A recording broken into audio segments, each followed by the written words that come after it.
TJ's new family, new wife and son? Or was Andrea lying? Port Charles had seen its fair share of secrets, betrayals, and shocking revelations.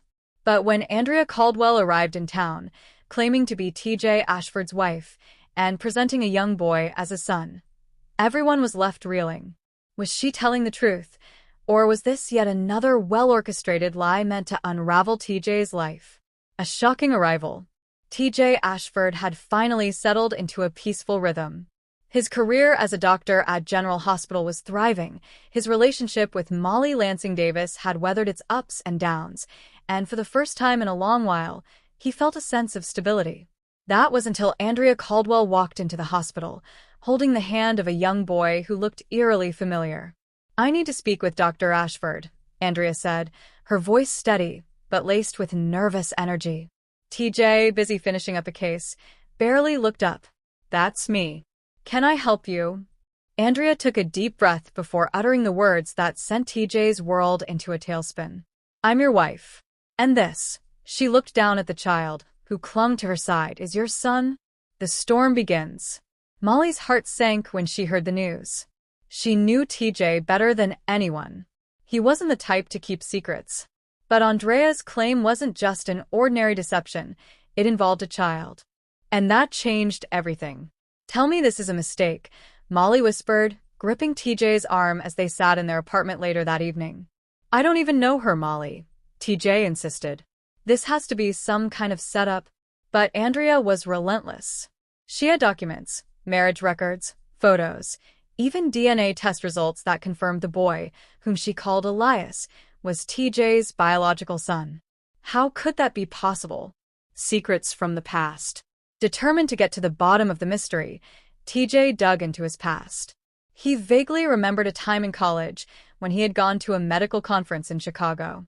He had met a woman named Andrea, but their interactions had been fleeting, or so he thought. Had something happened that he had blocked out? When confronted, Andrea maintained her story. "You don't remember because you were drugged that night," she claimed, her eyes welling up with tears. "You were set up, TJ. And by the time I realized I was pregnant, it was too late to find you." But something didn't add up. If Andrea truly wanted him to be part of Elias's life, why had she waited so long? The DNA test twist.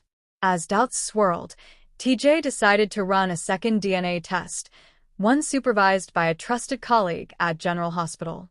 The results were shocking. Elias was not his son. Andrea's story began to crumble, and the truth slowly unraveled. She had orchestrated the scheme as part of a revenge plot against Jordan Ashford, TJ's mother. Years ago, Jordan had arrested Andrea's father in an undercover operation, leading to his imprisonment and subsequent death in custody. "You took my father away," Andrea spat at Jordan when confronted. "I wanted you to feel the same kind of loss." The aftermath. With Andrea exposed, she attempted to flee Port Charles, but law enforcement was one step ahead. She was arrested for fraud and conspiracy. Meanwhile, TJ and Molly tried to pick up the pieces. The ordeal had shaken their relationship, but ultimately, it reinforced their love and trust in one another. As for Elias, he was placed in the care of child services until his real family could be found. TJ, though relieved he wasn't the boy's father, couldn't shake the bond he had begun to form with him. "I may not be his father by blood," TJ told Molly one evening, "but I won't turn my back on him." Port Charles had seen many shocking twists, but this one left an imprint on TJ's heart forever.